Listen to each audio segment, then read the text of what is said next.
neumornim radom, milosrđem i nepokolebljivom verom u Isusa Hrista. Po smrti roditelja razdelio je svu imovinu siromašnima, starima i nemoćnima. Pomagao je svima, tešio narod, širio veru, pravdu i milosrđe, donosio utehu, mir i dobru volju. Sva dobra dela činio je tajno sakriven od bilo čijeg pogleda. O njegovim milosrdnim delima zapisane su mnoge priče.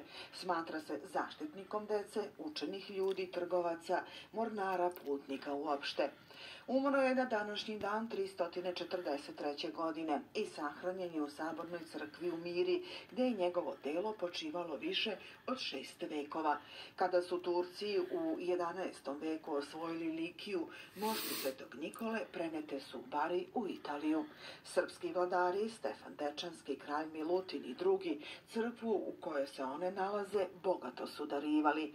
Kod pravoslavnih Srba Sveti Nikola je najčešća krsna slava, pada u vreme Božićnog posta, pa je i slavska trpeza obavezno posna, čak i u kućama čiji su preci slavili mrsno.